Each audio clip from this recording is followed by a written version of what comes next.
नमस्कार दोस्तों, आपका स्वागत है वॉइस वर्ल्ड पर। पाकिस्तान जैसे देश जो ये आए दिन भारत को न्यूक्लियर बॉम्ब की किधर धमकी देते रहते हैं, उसको अब भारत की नई ताकत देखकर बहुत परेशानी होने वाली है। हुआ ये है कि अब भारत ने इजराइल से ऐसी मिसाइल परचेज की है जो इजराइल की सबसे ज्यादा आधुनिक एयर लॉन्च बैलिस्टिक मिसाइल है। ये इतनी ज्यादा आधुनिक है, रशिया के पास भी ऐसी मिसाइल का तोड़ नहीं है। भारत ने फाइनली इस मिसाइल को खरीद लिया है और इसका सक्सेसफुल टेस्ट भी कर लिया है। इस मिसाइल का पूरा नाम है क्रिस्टल मेज 2 ALBM और इसको हमने Russian fighter jet Sukhoi 30 MKI से सक्सेसफुली लॉन्च किया था और अंडमान निकोबार में इसकी टेस्टिंग की गई थी। और ये मिसाइल 250 किलोमीटर दूर से ही अपने टारगेट को लॉक करके पूरी तरीके से बर्बाद कर देगी। ये एक मिसाइल के लिए काफी अच्छी रेंज है और GPS का भी इस पे कोई असर नहीं पड़ता, क्योंकि ये पूरी तरीके से अपनी एक इंडिपेंडेंट मिसाइल सिस्टम से चलता है। और चाहे कितना भी कोई भी देश अपना एयर डिफेंस सिस्टम ला दे, तब भी ये उसको चीरते हुए ब्लास्ट फ्रेगमेंटेशन टेक्नोलॉजी और पेनिट्रेशन वारहेड टेक्नोलॉजी के दम पर उस एरिया को डिस्ट्रॉय कर देगी। भारत ने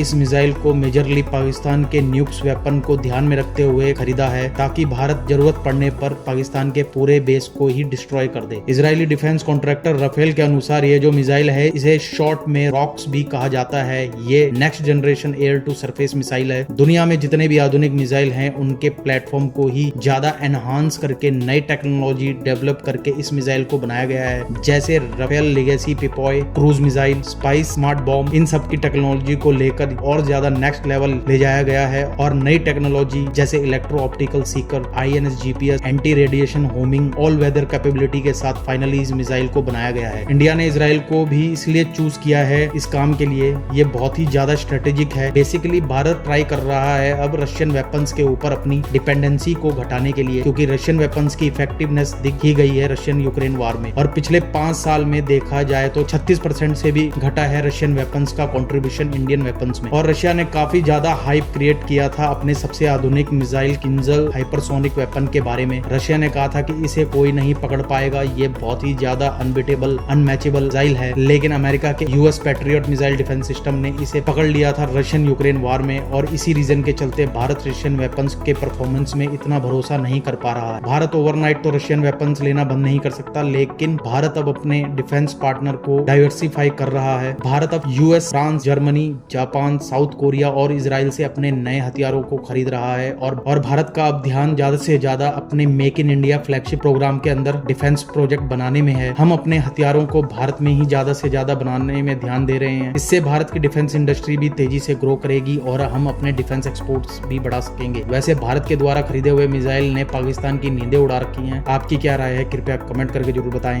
जय हिंद।